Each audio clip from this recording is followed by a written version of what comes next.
오늘 말씀을 보게 되면 호세아 선지자가 특별히 하나님께서 이스라엘 백성들을 고발하는 내용이 담겨져 있는데요.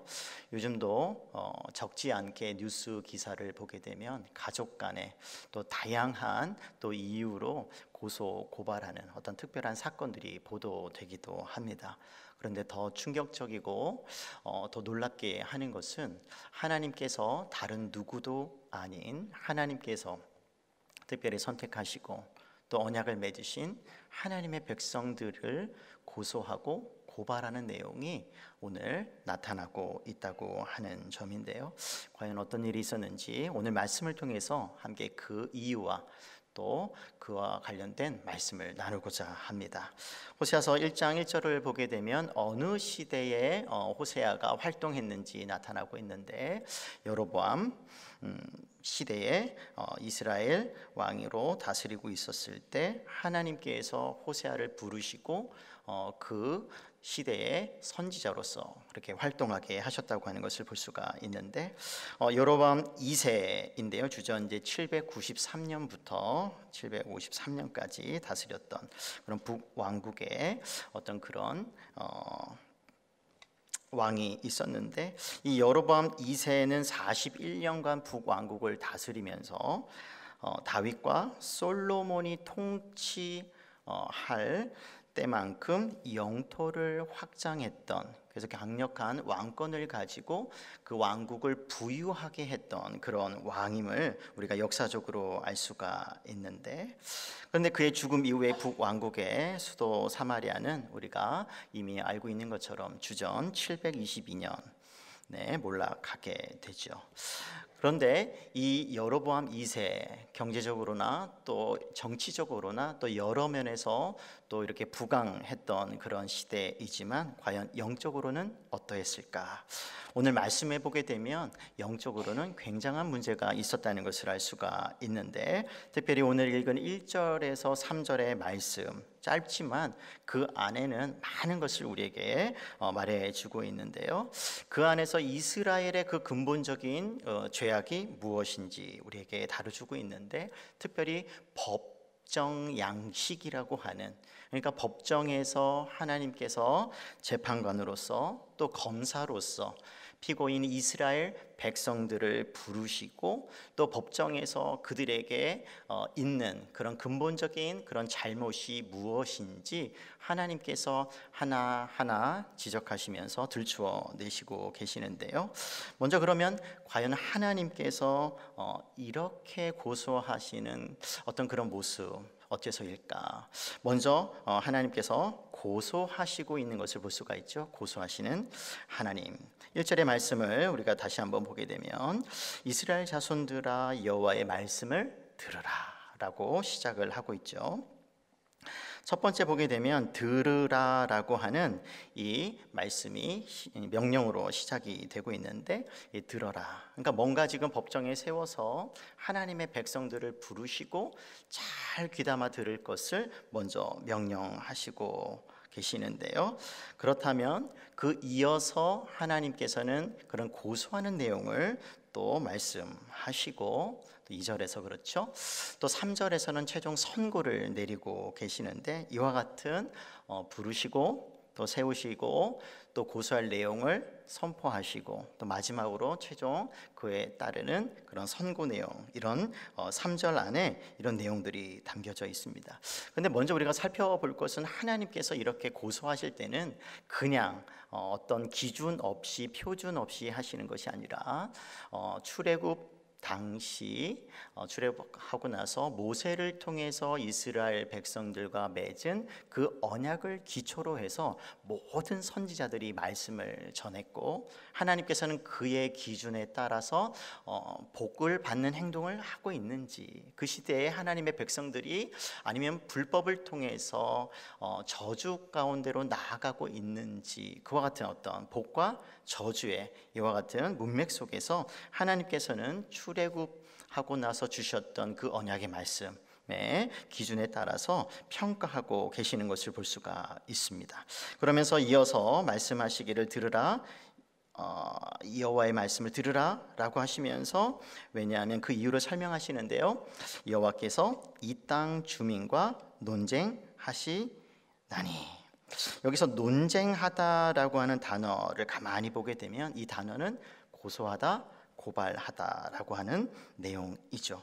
그렇다면 어떤 이유에서 하나님께서 고소하실까? 그 내용이 있는데 두 번째로 우리가 살펴볼 것은 세 가지 없음이라고 하는 거죠.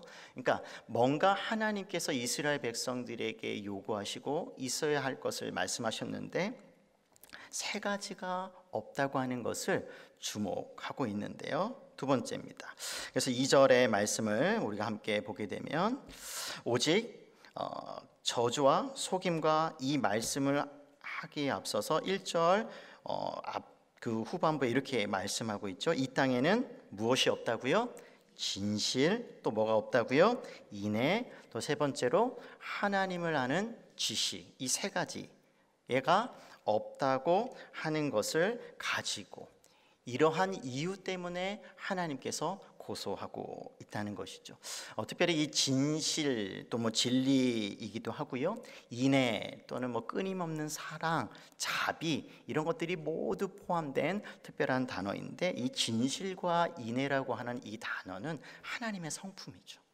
그러니까 하나님의 성품을 가지고 있는데 또 하나님의 성품은 하나님의 백성들에게 요구하시는 경우가 있는데 이와 같은 하나님의 성품은 백성들의 삶의 모습이어야 한다는 것을 끊임없이 말씀해 오셨습니다. 그런데 이것이 있다고요? 없다고요? 없다. 그러니까 당연히 있어야 하는 이와 같은 신앙 성품, 거룩한 이 성품이 이스라엘 백성들에게 있어야 하는데 그것이 없기 때문에 하나님께서는 법정에 그들을 세워서 왜 없냐고 이러한 문제를 하나님께서 분명하게 지적하고 계시는 것이죠. 그래서 이 하나님의 백성들의 삶을 통해 이렇게 전달되고 또 반영되고 반사되어야 하는 중요한 이와 같은 덕목이 없게 되면 어떻게 되는가 가만히 봤더니 누가 이렇게 기록했더라고요. 교회만 아니라 가정과 사회에 이러한 진실과 사랑이 없다면 어떻게 되겠는가? 가정이 파괴되고 증오와 폭력, 거짓과 억압의 사회가 될 것이다. 조금 지나칠 수 있다고 생각하겠지만 이것은 이스라엘 백성들의 역사가 우리에게 보여주는 것이죠. 또 마지막으로 지식이 없다라고 하나님께서 또 말씀을 하고 계시는데 특별히 호세아 선지서를 읽게 되면 지식과 관련해서 굉장히 여러 번 나타나고 있는 것을 볼 수가 있는데 2장 8절, 4장 1절, 또 6장 8장 11장 13장에 걸쳐서 계속해서 이와 같은 하나님의 지식, 하나님을 아는 지식의 문제를 다루고 있는 것을 볼 수가 있는데 이와 같이 이 하나님을 닮은 성품 또 하나님을 아는 지식 이런 것들은 모두 하나님의 백성들의 중요한 그들의 신분과 정체를 드러내는 그런 것들이죠. 그래서 하나님의 백성들이 누구인가라고 했을 때 그러면 그들을 세상의 백성들과 어떻게 구분하는가라고 했을 때 이와 같은 하나님의 성품이 그들을 통해서 잘 반사되고 있는가 반영되고 있는가 나타나고 있는가라고 하는 것을 통해서도 우리가 어느 정도는 알 수가 있는 것이죠. 전혀 다른 생각과 전혀 다른 삶의 모습을 가지고 살아가는 또는 살아내는 그것을 통해서 저 사람들은 하나님의 백성들이구나 라고 하는 것을 우리가 알 수가 있다는 것입니다. 중요한 것은 안에서 밖으로 그리고 내부에서 외부로 나타나고 있는 이런 신의 성품을 통해서 그 정체성을 알 수가 있는데 이와 같이 중요한 인애와 진실과 그리고 하나님을 아는 지식이 없으니 이것이 그들의 정체성을 드러내는 것인데 그것이 없으니 그들의 삶은 그들의 신앙은 그들의 모습은 또 그들이 살아가고 있는 사회는 국가는 어떻게 되었냐라고 하는 것이죠.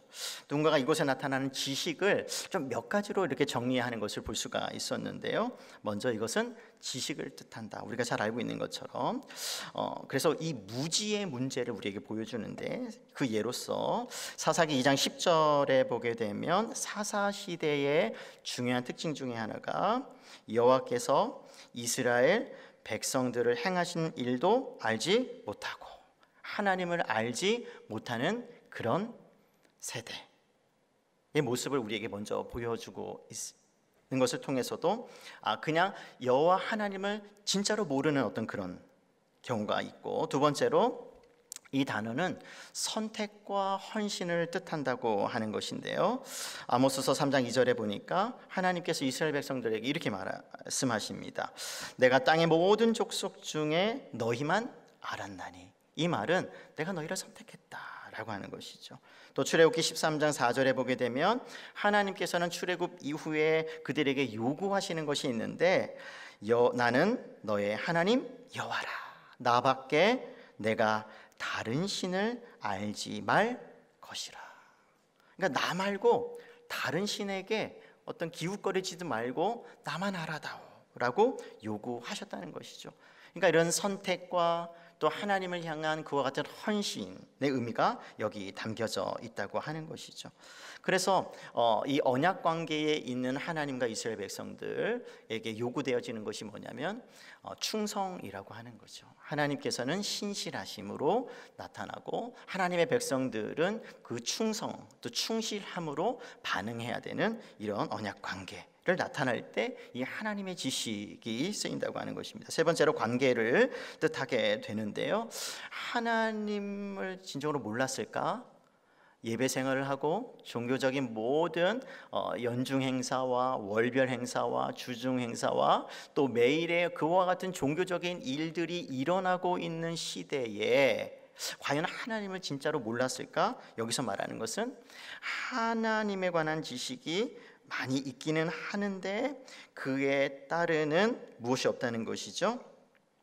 그분과의 그 밀접한 그 친밀한 그런 관계가 지금 끊어진 단절된 그런 상태였다고 하는 것이죠. 그래서 사사기 3장 7절에 그 예가 나타나게 되는데, 이스라엘 자손이 여호와 목전에 악을 행하여 자기들의 하나님 여호와를 알지 못하고, 그러니까 잊어버리고 바알들과 아세라들을 섬긴지라. 그러니까 하나님을 버리고 하나님과의 관계를 끊어버리고 다른 신과의 새로운 관계를 맺어버린 그런 악한 그런 경우를 우리에게 알려주고 있죠. 또 네 번째로 행실을 뜻한다고 하는데요. 뭐 이런 말들이 있죠. 배웠다는 사람이 그럴 수 있냐. 그러니까 무슨 말이냐면 배웠다면 그에 합당한, 그에 따르는, 그에 걸맞는 그런 행동이 연결돼야 된다고 하는 것이죠. 그러니까 하나님을 안다라고 했을 때 그 아는 사람 다움이 그의 삶을 통해서나 그의 말과 행동을 통해서 드러나야 되는데 그렇지 않은 경우를 뜻한다고 하는 것이죠. 사무엘상 2장 12절에 보게 되면 엘리의 그 아들들이 우리에게 잘 보여주고 있는데, 그들은 불량자라 여호와를 알지 아니하더라. 얼마나 많은 제사를 그 아버지와 함께 행했겠습니까? 그런데 그들이 여호와 하나님을 알지 못한다. 그러니까 바른 삶의 모습이 나타나고 있지 않을 때 이와 같이 하나님을 아는 지식이 없다, 알지 못한다, 이렇게 쓰인다고 하는 것이죠. 그러면 이렇게 이 세 가지가 없게 되면 반드시 뭔가 있어야 할 것이 있어야 되는데 그것이 없게 되면 그냥 그대로 살아가는 것이 아니라 반드시 다른 것이 그곳에 채워지게 되는데, 그것이 좋은 것이면 좋겠는데 하나님을 향한 또 이웃을 향한 그와 같은 인애와 사랑, 또 진리와 진실, 또 하나님을 아는 지식, 이런 것이 없는데 과연 올바른 대로 나아갈 수 있을까? 그렇지 않다고 하는 것을 우리는 2절과 3절을 통해서 알게 되는데, 세 번째로 우리가 살펴볼 것은 그러면 없는 자리에 대신 그 자리를 채우는 것들에 우리가 주의할 필요가 있는 것이죠. 우리 2절 말씀을 우리 다시 한번 읽어볼까요? 시작. 오직 저주와 속임과 살인과 도둑질과 간음뿐이요 포악하여 피가 피를 뒤이음이라. 그러니까 1절에 있어야 할 것이 없는 자리에 지금 뭐가 지금 자리 잡고 있는 것입니까? 저주, 속임, 살인, 도둑질, 간음. 근데 이것들을 가만히 보면 어디서 많이 본 것 아니겠습니까? 모세를 통해서 10가지 계명 말씀, 10계명 안에 담겨져 있는 그런 내용들이죠. 더 나아가서 포악하여, 뭔가 이렇게 폭력과 폭행을 통해서 뭔가 지금 죽음의 영상들이 이어지죠. 피가 피를 뒤이음이라. 잘 지내면 왜 피를 흘리겠습니까? 그렇지 않은 거예요. 살인, 도둑질, 남의 것을 빼앗고 속이고, 이런 것들은 진실과는 전혀 다른, 그러니까 하나님을 아는 지식이 없는 자리에 이것들이 다시 자리 잡게 된다고 하는 것이죠. 호세아서 5장 4절의 말씀을 보니까 여호와를 알지 못하게 되면 어떤 일들이 일어나는지 그것이 우리에게 기록이 되어 있는데, 그들의 행위가 그들로 자기 하나님에게 돌아가지 못하게 하고 이는 음란한 마음이 그 속에 있기 때문이다, 이렇게 말하고 있어요. 그러니까 하나님을 알지 못하기 때문에 나타나는 현상이 그들이 다시 하나님께로 돌아갈 수 없게 하고, 음란한 마음 때문에 다른 악하고 부패한 그 마음이 그들을 사로잡게 되는 그런 일들이 일어난다고 우리에게 말해주고 있는 거죠. 그러니까 이것처럼 개인의 도덕적, 신앙적인 타락으로 이어지고, 뿐만 아니라 죽이는 것은 다른 사람을 또 속이고, 또 빼앗는 것은 다른 사람의 것을 또 해치는 경우에 해당이 되기 때문에 나와 다른 사회적인 붕괴, 파괴가 이어진다고 하는 것을 알 수가 있죠. 근데 여기서 멈추는 것이 아니라 3절의 말씀을 보게 되면 이 땅이 슬퍼하며 거기 사는 자와 들짐승과 공중에 나는 새가 다 쇠잔할 것이요 바다의 고기도 없어지리라. 이 자연과의 관계에 있어서도 뭔가 파괴, 나쁜 영향을 미쳐서 이런 우리 하나님의 어떤 그런 것들이 없게 되는 것이 단순히 개인과 그들이 살아가고 있는 다른 사람들과 어울리는 사회뿐만 아니라 자연에게까지 악한 영향을 미친다고 하는 것을 우리는 3절을 통해서 알 수가 있는 거죠. 특별히 우리가 창세기 3장을 통해서도 알 수가 있는데, 아담과 하와가 하나님의 계명, 법을 어기게 되었을 때, 죄가 세상에 들어오게 되었을 때 나타나는 현상 중에 하나가 어떤 도덕적인 타락, 또 사회적인 어떤 그런 파괴적인 현상뿐만 아니라 자연이 저주를 받게 되는 일들이 있지 않았습니까? 그것을 통해서 서로 연결되어 있다는 것이죠. 그러니까 우리 한 사람 한 사람의 어떤 그런 신앙이 미치는 영향이 개인을 넘어 가정과 사회와 국가와 더 나아가서 자연에게까지 그 악한 그런 영향을 미친다고 하는 이런 연결고리들을 우리는 성경을 통해서 알 수가 있는 것이죠. 특별히 우리 3절에 나오는 이 세 가지 동사에 주목할 필요가 있는데요. 슬퍼한다라고 하는 것은 시들어간다, 생기를 잃어간다, 신음한다는 뜻이죠. 또 쇠잔할 것이며 라고 하는 것은 결실하지 못한다, 새끼를 낳지 못한다. 또 없어지리라 라고 하는 것은 묻히는 것, 죽다의 의미를 가지고 있어요. 그러니까 뭐냐면 뭔가 지금 다 죽음의 이미지를 가지고 다 뭐 새끼를 낳지 못하게 되고 결국 일찍 죽게 되는 것이나 이런 파괴적인 대로 지금 자연이 파괴되는 것을 우리에게 보여주고 있는 것이죠. 그러니까 일종의 언약적 저주의 모습을 우리에게 보여주는 것입니다. 뭐 극심한 가뭄, 또 자연적인 재해, 이런 것들이 일반적인 자연 현상을 넘어서 성경은 때로는 인간의 저주와 어떤 그 인간의 어떤 죄악으로 발생하는 연이어지는 여러 일들 중에 하나임을 또 우리가 고려할 때 이런 것들을 우리가 볼 수가 있는 것이죠. 그러면 언제 이러한 결과를 낳게 되는가? 우리가 이것을 아까도 제가 계속해서 반복했던 표현을 혹시 기억하시는지 모르겠습니다. 있어야 할 것이 없을 때이죠. 또 없어야 하는 것이 대신 있게 되는 경우, 이것을 다른 표현으로 신앙의 역구조다 또는 비정상적인 구조다라고 부를 수 있을 것입니다.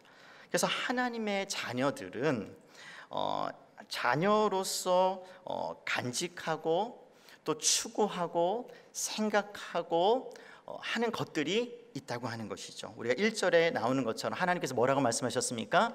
들으라 이스라엘아. 여호와 하나님께서 끊임없이 말씀하셨죠. 그래서 이 하나님의 말씀이라고 하는 것을 우리가 잘 들어야 되는데 그것을 잘 간직하고 그것에 따라서 살려고 몸부림치면서 그렇게 나아가야 되는데 그것이 약해지거나 그것이 사그라지거나 그것이 부족하거나 없어지게 되면 그것이 없는 자리에는 좋은 것들이 찾아오는 것이 아니라 자리 잡는 것이 아니라 반드시 우리 안에는 죄성이라는 것이 있고 또 부패한 어떤 그런 신앙의 그런 부패성을 가지고 있기 때문에 그것들이 꿈틀꿈틀거리면서 확장해 가는 것이. 그래서 우리를 좋은 데로 이끌어가는 것이 아니라 점차 우리가 경험을 통해서도 알 수 있습니다. 우리가 하나님의 말씀을 조금만 덜 듣고 기도 생활도 조금 더 좀 덜하게 되고 또 우리의 생각이 하나님께 헌신하고 하나님을 향한 뜨거운 열정을 가지고 사랑하지 않고 이런 신앙의 어떤 그런 좋은 분위기 속에서 우리 자신을 계속해서 노출시키지 않는다면 무엇이 그 자리에 대신 자리 잡았는지 우리가 스스로 경험할 수 있잖아요. 세상의 것들이에요. 점점 하나님과 더 가까워지는 것이 아니라 그렇게 되게 되면 하나님과 점점 멀어지는 어떤 그런 세상의 문화와 가치와 생각과 또 삶의 모습과 또 그런 대로 우리가 나아가게 되는 것이죠. 그래서 관계가 더 좋기보다는 오히려 더 나빠지는 경우들을 우리는 경험할 수 있을 것입니다. 그래서 마가복음 7장 20절에서 23절에 보게 되면 예수님께서 인간의 그 부패한 본성에서 나와서 사람을 더럽히게 하는 것들이 있다고 우리에게 알려주시는데요. 우리 같이 한번 읽어볼까요? 시작. 또 이르시되 사람에게서 나오는 그것이 사람을 더럽게 하느니라. 속에서 그 사람의 마음에서 나오는 것은 악한 생각 곧 음란과 도둑질과 살인과 간음과 탐욕과 악독과 속임과 음탕과 질투와 비방과 교만과 우매함이니 이 모든 악한 것이 다 속에서 나와서 사람을 더럽게 하느니라. 이 말씀은 아까 우리가 2절에서 나왔다는 것을 좀 더 확장했다라고 하는 것으로 이해하면 좋습니다. 그런데 이런 것들이 언제 나타난다고요? 있어야 할 것이 없을 때. 이런 것들이 꿈틀꿈틀 옛 본성을 가지고 있는 우리는 비록 예수님을 통해서 복음으로 진리로 믿음으로 우리가 구원을 받았지만 계속해서 우리가 우리 마음을 지키고 우리의 생각과 우리의 신앙을 하나님의 말씀으로 이렇게 변화되고 지켜가지 않는다면 이런 것들이 꿈틀꿈틀거리는 이와 같은 것은 2000년 전에 하나님께서 예수님을 통해서 우리에게 알려주시는 것이지만 저 내용들을 가만히 보게 되면 우리 주변에 늘 있는 것이고 앞으로도 있는 그런 악의 목록들인 것이죠. 그런데 우리는 진리이신 예수님 안에서 새로운 피조물이 된 줄을 믿습니다. 이런 부정적인 이야기하면 이제는 그래 그냥 우리는 그렇게 살아야지 혹시 이런 생각을 가질 듯하여 고린도후서 5장 17절의 말씀을 보게 되면 그런즉 누구든지 그리스도 안에 있으면 새로운 피조물이라 이전 것은 지나갔으니 보라 새 것이 되었도다. 우리가 새 사람이 될 수 있고 새로운 삶을 살 수 있고 저 아까 언급했던 이런 삶을 살지 않을 수 있는 힘을 예수님 안에서 우리가 공급을 받았다고 말씀하고 있습니다. 새로운 피조물, 새로운 창조, 새 사람.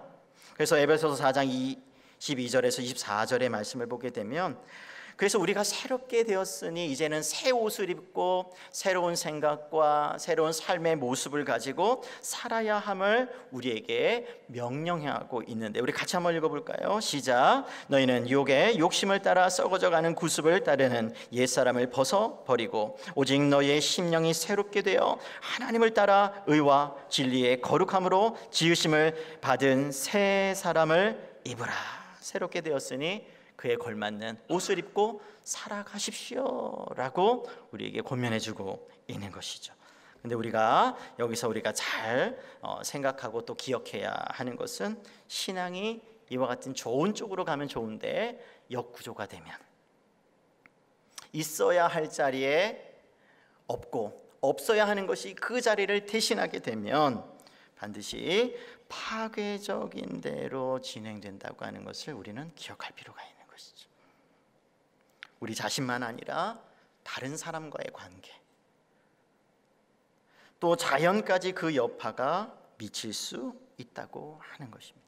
그래서 신앙생활은요, 결코 혼자일 수가 없는 것이 관계적이라고 하는 것이에요. 나 혼자로 끝나지 않습니다.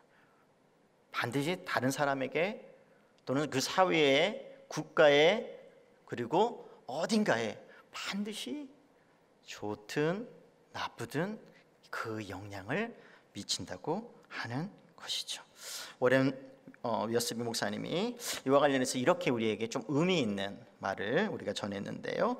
만약 우리가 하나님을 사랑하면 우리는 또한 우리의 이웃을 사랑할 것이지만, 반면에 여호와를 사랑하지 않는다면 땅에 자비도 없고 이웃을 사랑하는 것도 없고 가난한 자들과 어려운 자들을 향한 긍휼도 없는 것이다. 다시 말해 백성들이 여호와 하나님을 향해 거짓된 마음으로 배신한다면 다른 이웃을 향해서 완악한 마음으로 무자비하고 무린정하고 냉혹하게 된다는 것이다. 우리가 하나님을 사랑하면 거기서 멈추지 않고 다른 이웃으로 사랑하게끔 된다는 것이. 반대로 하나님을 향한 그런 열심과 헌신과 사랑이 부족하거나 없게 되면 다른 사람을 향해서도 그와 같은 마음으로 대하게 된다는 것이. 그래서 하나님께서는 오늘 말씀을 통해서 무엇을 우리에게 전해주시겠습니까? 나는 고소할 수 있어, 나는 재판장이야, 위협하시는 것이 아니라, 자, 한번 생각해봐. 내가 평소에 말을 해도, 아무리 말을 전해도 네가 듣지 않으면 내가 법정에 한번 세워볼 거야. 우리 한번 하나씩 한번 따져보자는 것이. 그래서 우리는 하나님께서 바른 관계 속에서 하나님의 말씀에 귀 기울이면서 그 말씀이 우리의 신앙과 삶을 움직이도록, 그것을 위해서 오늘 법정에 이스라엘 백성들을 세웠고 그 모습을 우리들에게 보여주시는 것입니다. 말씀을 정리하겠습니다. 호세아서 4장 1절에서 3절의 말씀을 보게 되면 하나님께서 이스라엘 백성들을 법정에 세워 책망하시고 있는 장면이 나타나게 되었습니다. 여호와께서 이 땅 거민과 뭐 하신다고요? 논쟁하신다, 고소하신다고 하는 내용이죠. 이스라엘 백성이 하나님을 떠나 말씀을 무시했던 그런 시대적인 상황을 우리들에게 보여주고 있습니다. 이 시대의 문제가 무엇이었습니까? 하나님을 아는 지식도 없고 인애와 진실도 없는 그런 산무의 시대였다고 하는 것이죠. 그런데 이것이 오늘날 우리 교육 현장에서도 굉장한 그런 중요한 교훈을 우리에게 주는데요. 오늘 특별히 교사대학 수료하시는 분들 사정이 있어서 다 나오시지는 못했지만, 교사의 역할이 있다고 한다면 중요한 것은 무엇이겠습니까? 네, 질문하고 싶지만 하나님의 말씀을 전하는 일일 것입니다. 바르게 가르치는 일일 것입니다. 그래서 하나님의 말씀을 잘 가르쳐서 그 말씀이 우리가 전하는 그 아이들과 다음 세대 마음속에 자리 잡고 심겨지고 자라서 그것이 그들을 이끌어 가도록 돕는 역할이 교사의 역할일 것입니다. 우리가 호세아 시대에 하나님을 아는 지식이 없어서 내 백성이 망하는도다 라고 하셨던 그와 같은 하나님의 탄식 소리가 이 시대에는 있지 않기를 부탁드리고, 그것을 위해서 그것과 싸워서 하나님의 지식이 우리 아이들을 무장시켜서 이 시대를 변화시키는 그런 복된 아이들로 말씀의 사람으로 자랄 수 있도록 주님의 이름으로 부탁드립니다. 아멘. 마지막으로 예수님께서 마태복음 4장 4절에서 이렇게 말씀하셨습니다. 사람이 양식, 매일 먹는 그런 음식으로 살 것이 아니고 하나님의 입에서 나오는 말씀, 모든 것으로 살 것이다 라고 말씀하셨습니다. 말씀이 살리는 삶, 그와 같은 사명을 우리 교사 분들뿐만 아니라 자녀를 둔 모든 우리 부모 세대뿐만 아니라 교회 안에서 여러 모양으로 섬기시는 모든 말씀을 맡아서 그것을 위해서 헌신으로 수고하고 봉사하시는 모든 헌신자 분들에게 그와 같은 생명의 말씀을 전하는 그런 복된 열매를 함께 경험하며 하나님의 교회를 굳세게 말씀 위에 진리 위에 세우는 그런 교회 공동체 되기를 주님의 이름으로 축복합니다. 아멘.